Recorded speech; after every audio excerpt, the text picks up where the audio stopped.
Hello. हाय। राधे राधे। जय श्री कृष्ण मेरे प्यारे साथियों। आप सभी का आपके अपने YouTube channel VS polity educator में हार्दिक स्वागत है। मेरे प्यारे साथियों, वर्ल्ड ज्योग्राफी के अंतर्गत यानी ज्योग्राफी की जो क्लासेस शुरू की हैं हमने, उसके अंतर्गत उत्तम बैच स्टार्ट किया था नया ज्योग्राफी के लिए। तो आज का जो टॉपिक रहेगा, इसमें हम इससे पहले हमने ब्रह्मांड को पढ़ा था। आज पढ़ने वाले हैं सौरमंडल। इसको पढ़ेंगे। सौरमंडल को हम दो पार्टों में पढ़ेंगे। दो पार्टों में पढ़ेंगे। पार्ट वन है सौरमंडल के अंतर्गत, तो इसके अंतर्गत पढ़ने वाले सूर्य सौरमंडल। उसके बाद दूसरे पार्ट में हम ग्रहों को अलग से पढ़ेंगे। देखिए, सूर्य के चारों ओर चक्कर लगाने वाले विभिन्न ग्रह, क्षुद्र ग्रह, धूमकेतु, उल्कापिंड, अन्य आकाशीय पिंडों के समूह को सौरमंडल कहा जाता है। तो सौरमंडल की परिभाषा आ जाती है निकल करके, क्या आती है? सूर्य के चारों ओर चक्कर लगाने वाले विभिन्न प्रकार के जो ग्रह हैं, क्षुद्र ग्रह हैं, धूमकेतु हैं, उल्कापिंड हैं और अन्य आकाशीय पिंड, सभी का जो समूह है क्या कहलाता है? सौरमंडल कहलाता है। सौरमंडल में सूर्य का प्रभुत्व है, क्योंकि सौरमंडल में मुख्य केंद्र में कौन होता है? सूर्य होता है, इसलिए सूर्य का प्रभुत्व माना जाता है। क्योंकि सौरमंडल निकाय के द्रव्य का लगभग 99.9.9.9 द्रव्य सूर्य में निहित होता है। सौरमंडल के समस्त ऊर्जा का जो स्रोत है वो किसको माना जाता है? सूर्य को ही माना जाता है। ध्यान रखना, कई बार क्वेश्चन बना भी है। सौरमंडल में समस्त ऊर्जा का स्रोत कौन होता है? सूर्य होता है। प्लेनेमस, सौरमंडल से बाहर बिल्कुल एक जैसे दिखने वाली जुड़वा पिंडों का एक समूह, जिसको क्या कहते हैं? प्लेनेमस कहते हैं। जो सौरमंडल से बाहर है, बिल्कुल एक जैसे दिखने वाले जुड़वा पिंड हैं, जिनको प्लेनेमस कहा जाता है।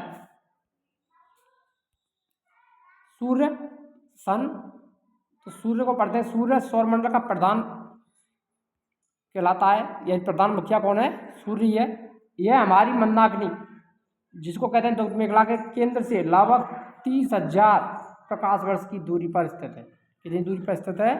दुग्ध मेखला से 30,000 प्रकाश वर्ष की दूरी पर स्थित है।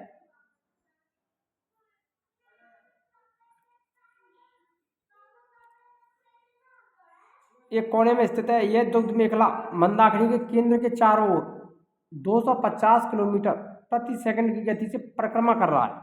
इस दुग्ध मेखला मंदाकिनी के केंद्र के चारों ओर कितनी गति से परिक्रमा करता है? 250 किलोमीटर प्रति सेकंड। इसका परिक्रमण काल की बात करें तो परिक्रमण काल दुग्ध मेखला के केंद्र के चारों ओर एक बार घूमने में लगा समय 25 करोड़ 250 मिलियन वर्ष है।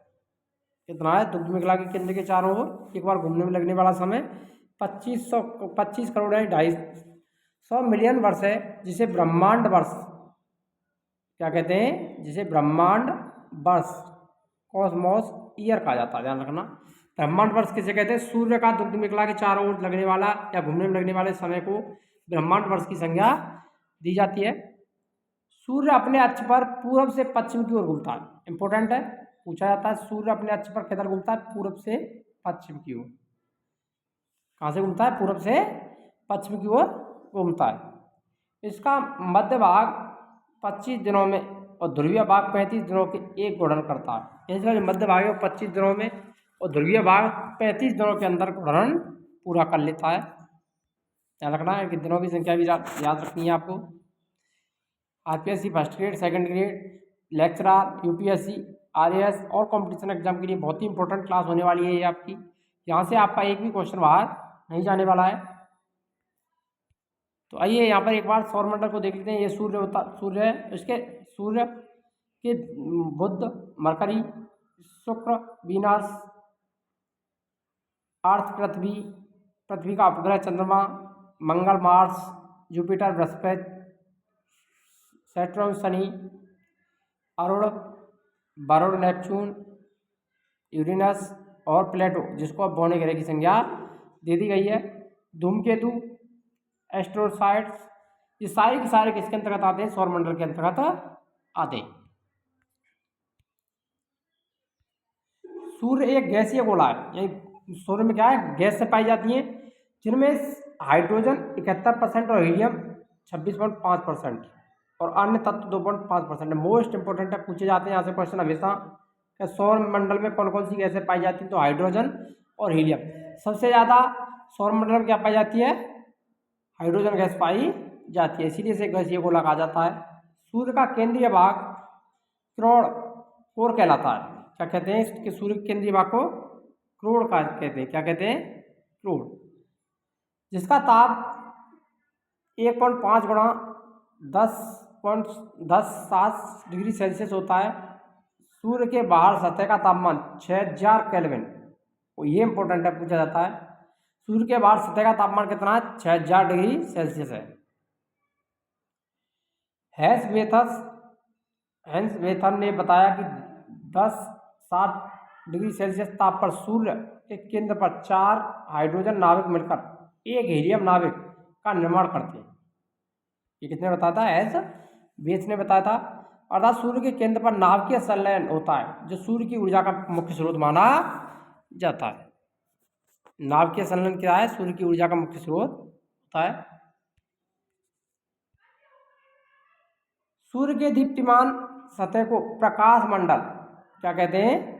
प्रकाश मंडल, फोटोस्फीयर कहा जाता है। यानी सूर्य का दीप्तिमान जो चमकने वाली सतह, उसको प्रकाश मंडल के नाम से जाना जाता है। इंपॉर्टेंट है, बार बार यहाँ से क्वेश्चन पूछा जाता है। प्रकाश मंडल क्या है? सूर्य का दीप्तिमान सतह। अगर आप चैनल पर नए हैं तो चैनल को सब्सक्राइब करना ना भूलिए और वीडियो को लाइक करें, शेयर करें अधिक से अधिक। यहाँ पर आपके लिए सारी की सारी क्लासेज यूट्यूब पर निःशुल्क geography, political history, Pakistan GK और कॉम्पिटिशन एग्जाम की तैयारी निःशुल्क कराई जाएगी। सारी की सारी classes BS polity GK trick पर यूट्यूब चैनल पर निःशुल्क देखने को मिलेंगी। बिना किसी शुल्क के किसी ऐप पर हमारी क्लासेज आपको देखने को नहीं मिलेंगी, सिर्फ यूट्यूब पर निःशुल्क देखने को मिलेंगी। तो चैनल को जल्दी से जल्दी सब्सक्राइब करें और बेल आइकन को क्लिक करें, ताकि हमारा प्रत्येक नोटिफिकेशन आप तक पहुंचता रहे। प्रकाश मंडल के किनारे प्रकाशमान नहीं होते हैं। यही प्रकाश मंडल होता है, उसके जो किनारे वो प्रकाशमान नहीं होते, क्योंकि सूर्य का वायुमंडल प्रकाश का अवशोषण कर लेता है। ये सूर्य का जो वायुमंडल है वो क्या? प्रकाश का अवशोषण करता है।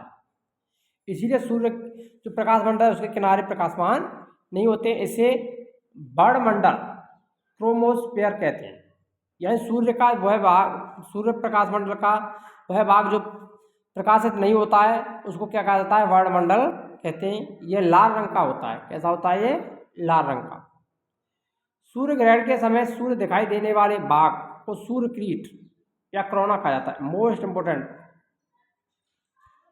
सूर्य ग्रहण के समय दिखाई देने वाले सूर्य के दिखाई देने भाग को क्या कहते हैं? सूर्य किरीट कहते हैं। इसको ध्यान रखना, इंग्लिश नाम पूछा जाता है कई बार, कोरोना। क्या कहते हैं? कोरोना कहा जाता है। जो सूर्य ग्रहण के समय सूर्य का जो भाग दिखाई देता है। सूर्य किरीट एक्सरे उत्सर्जित करता है, इसे सूर्य का मुकुट कहा जाता है। एक्सरे का मतलब 6 किरणें जो निकलती हैं सूर्य से, उसको सूर्य मुकुट के नाम से जाना जाता है। पूर्ण सूर्य ग्रहण के समय सूर्य किरीट से प्रकाश की प्राप्ति होती है। यानी जब पूर्ण सूर्य ग्रहण होता है तो सूर्य किरीट से क्या प्राप्त होता है? प्रकाश मिलता है। सूर्य की उम्र की बात करें तो 5 बिलियन वर्ष है। कितनी वर्ष है? 5 बिलियन वर्ष। भविष्य में सूर्य द्वारा ऊर्जा देते रहने का समय 10 से 11 वर्ष, यही 10,000 से भी ऊपर जो वर्ष हैं उनके मध्य का ये समय है। सूर्य के प्रकाश को पृथ्वी तक पहुंचने में 8 मिनट, ये इंपॉर्टेंट है, ध्यान रखना, पूछा जाता है। यहाँ से क्वेश्चन बार बार पूछा जाता है, मोस्ट इंपोर्टेंट लगा लेना। सूर्य के प्रकाश को पृथ्वी पर पहुंचने में कितना समय लगता है? तो 8 मिनट 16.6 सेकंड लगते हैं। कितने लगते हैं? 8 मिनट 16.6 सेकंड। सूर्य ज्वाला को उत्तरी ध्रुव पर, सूर्य की जो ज्वाला है उसे उत्तरी ध्रुव पर क्या कहते हैं? अरोरा बोरियालिस, और दक्षिण ध्रुव पर अरोरा ऑस्ट्रेलिस की संज्ञा दी जाती है। दोनों को ध्यान रख लेना है आपको, अरोरा बोरियालिस और अरोरा ऑस्ट्रेलिस। सूर्य की ज्वाला उत्तरी ध्रुव पर अरोरा बोरियालिस और दक्षिण ध्रुव पर ऑस्ट्रेलिस। तो ऑस्ट्रेलिया के आधार पर इसको ध्यान रख सकते हैं। सूर्य के धब्बे चलते हुए गैसों के खोल का तापमान आसपास के तापमान से 1500 डिग्री सेल्सियस कम होता है। सूर्य के धब्बों का एक पूरा चक्र 22 वर्षों का होता है। ध्यान रखना, सूर्य के जो धब्बे हैं उनका एक पूरा चक्र कितना होता है? 22 वर्ष का होता है। पहले 11 वर्षों तक यह धब्बा बढ़ता रहता है और बाद के 11 वर्षों तक यह धब्बा घटता रहता है। जब सूर्य की सतह पर धब्बा दिखाई पड़ता है उस समय पृथ्वी पर चुंबकीय झंझावात मैग्नेटिक स्ट्रोम्स उत्पन्न होते हैं। इससे चुंबकीय सुई की दिशा बदल जाती है और रेडियो, टेलीविजन, बिजली चालित मशीन आदि में गड़बड़ी उत्पन्न हो जाती है। मोस्ट इंपॉर्टेंट है, ध्यान रखना। यहाँ पर आपको ध्यान रखना है, सूर्य के धब्बे के समय तापमान कितना होता है? 1500 डिग्री सेल्सियस कम हो जाता है। चलते हुए गैसों के घोल कहते हैं सूर्य के धब्बों को, जिसको सौर कलंक की संज्ञा भी दी जाती है। और सूर्य के धब्बों का पूरा चक्र कितना होता है? 22 वर्षों का होता है। 11 वर्ष धब्बा बढ़ता है और 11 वर्ष में धब्बा घटता है।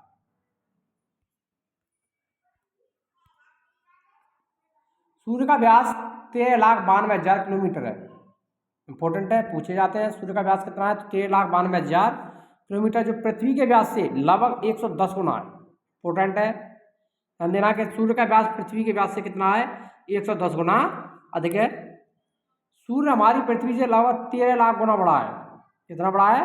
13 लाख गुना बड़ा है। और पृथ्वी को सूर्य तक का ताप 2 अरबा भाग मिलता है। ये पृथ्वी को सूर्य के कुल ताप का कितना भाग मिलता है? 2 अरबा भाग पृथ्वी पर प्राप्त होता है। सौरमंडल के पिंड अंतरराष्ट्रीय खगोल शास्त्री संघ इंटरनेशनल एस्ट्रोनॉमिकल यूनियन AIU के प्राग सम्मेलन 2006 के अनुसार सौरमंडल में मौजूद पिंडों को निम्नलिखित 3 श्रेणियों में बांट सकते हैं: परंपरागत ग्रह और भौतिक ग्रह। तो परंपरागत ग्रह में बुध, शुक्र, पृथ्वी, मंगल, बृहस्पति, शनि, अरुण और वरुण। ये कौन से परंपरागत है? 1, 2, 3, 4, 5, 6, 7, 8। तो 8 ग्रह कैसे हैं? परंपरागत ग्रह। भौतिक ग्रह प्लूटो, चेरोन, सेरेस 2003 UV 333, ये भौतिक ग्रह के अंतर्गत आते हैं। प्लूटो को, अब क्या है, पहले प्लूटो ग्रहों के अंतर्गत शामिल था, 9 ग्रह थे, लेकिन वर्तमान में 8 ग्रह हैं। और प्लूटो को क्या दर्जा दे दिया गया है? भौतिक ग्रह का दर्जा दे दिया गया है। ग्रह वे खगोलीय पिंड हैं जो निम्न शर्तों को पूरा करते हैं, जो सूर्य के चारों ओर परिक्रमा करते हैं। तो ध्यान रखना, ग्रह किसे कहते हैं?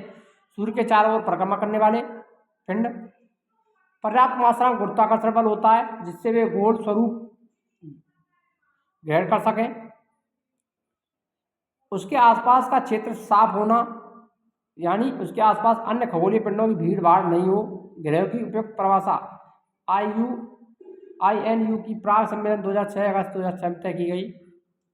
ग्रह की इस परिभाषा के आधार पर यम, प्लूटो को इस श्रेणी से निकाल दिया गया और फलस्वरूप परंपरागत ग्रहों की संख्या 9 से करके कितनी रह गई? 8। यम को भौतिक ग्रह की श्रेणी में रखा गया है। ग्रहों को 2 भागों में विभाजित कर सकते हैं। कितने भागों में? 2। पार्थिव या आंतरिक ग्रह, जिनमें बुध, शुक्र, पृथ्वी, मंगल को पार्थिव ग्रह कहा जाता है, जो सूर्य के पास में है, क्योंकि ये पृथ्वी के सदृश होते हैं। कैसे होते हैं? पृथ्वी के सदृश, यानी उसके समान दिखाई देते हैं। बृहस्पति या वायुग्रह, बृहस्पति, शनि, अरुण, वरुण को बृहस्पति ग्रह कहा जाता है, जो कि सूर्य की कक्षा से बाहर होते हैं। मंगल, बुध, बृहस्पति, शुक्र, शनि, इन 5 ग्रहों को नंगी आंखों से देखा जा सकता है। यही कौन कौन से ग्रह हैं जिनको नंगी आंखों से देख सकते हैं? मंगल, बुध, बृहस्पति, शुक्र और शनि। ऐसे 5 ग्रह हैं जिनको नंगी आंखों के द्वारा भी देखा जा सकता है। इंपॉर्टेंट है, ध्यान रखना, कौन कौन से 5 ग्रह हैं जिनको नंगी आंखों से देख सकते हैं? मंगल, बुध, बृहस्पति, शुक्र, शनि।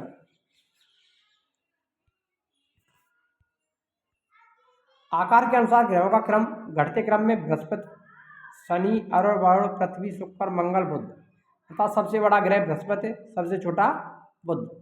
तो एक क्रम है, ध्यान रखना, घटते क्रम में, अवरोही क्रम। बढ़ते क्रम में, आरोही क्रम में शनि, अरुण, बृहस्पति, नेपच्यून, मंगल और शुक्र घनत्व के अनुसार। किसके अनुसार है ये? घनत्व के अनुसार ग्रहों का क्रम। शनि का सर्वाधिक घनत्व है, उसके बाद अरुण का, फिर बृहस्पति, नेपच्यून, मंगल और शुक्र। तो घनत्व के अनुसार बढ़ते हुए क्रम में। सूर्य के दूरी के अनुसार ग्रहों का क्रम: बुध, शुक्र, पृथ्वी, मंगल, बृहस्पति, शनि, अरुण, वरुण, यूरेनस, वरुण, नेपच्यून। सूर्य के सबसे निकट ग्रह बुध है और सबसे दूर ग्रह कौन सा है? वरुण। तो ये सूर्य के दूरी के आधार पर है। तो सारे के सारे क्वेश्चन कैसे भी बन सकता है, इसीलिए सभी के सभी टॉप जो पॉइंट है वो हमने यहाँ पर कवर किए हैं आपके लिए। तो कैसे भी पूछे उसको आपको क्रम को ध्यान रख लेना है। सूर्य से दूरी के क्रम को तो सभी याद रख लेते हैं, लेकिन इनको भी आपको याद रखना है। द्रव्यमान के अनुसार ग्रहों का क्रम बढ़ते क्रम में। तो सर्वाधिक द्रव्यमान सबसे कम बुध, मंगल, शुक्र, पृथ्वी, अरुण, वरुण, शनि और बृहस्पति। यानी न्यूनतम द्रव्यमान वाला ग्रह बुध और अधिकतम द्रव्यमान वाला ग्रह कौन सा है? बृहस्पति। सर्वाधिक द्रव्यमान बृहस्पति का और न्यूनतम बुध का। ये भी आपको ध्यान रखना है। परिक्रमण काल के अनुसार ग्रहों का क्रम। अब परिक्रमा करने के आधार पर बढ़ते क्रम में बुध, शुक्र, वरुण, अरुण, पृथ्वी, मंगल, बुध और शुक्र, ये इनका परिक्रमण काल है। उसके आधार पर इनका क्रम रखा गया है। अपने अक्ष पर झुकाव के आधार पर ग्रहों का क्रम बढ़ते क्रम में शुक्र, बृहस्पति, बुध, पृथ्वी, मंगल, शनि, वरुण, अरुण। शुक्र और अरुण को छोड़कर अन्य सभी ग्रहों का घूर्णन, ये इंपॉर्टेंट है, मोस्ट इंपॉर्टेंट पूछे जाते हैं यहाँ से क्वेश्चन, ध्यान रखना। शुक्र और अरुण को छोड़कर के अन्य सभी ग्रहों का घूर्णन एवं परिक्रमण की दिशा एक ही होती है।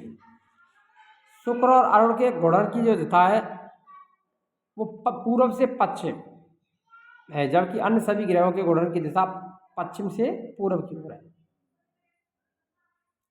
ध्यान रखना, अन्य ग्रह की तरफ घूमते पश्चिम से पूर्व, लेकिन अरुण और शुक्र और अरुण की दिशा उल्टी पूर्व से पश्चिम की ओर ये घूर्णन करते हैं।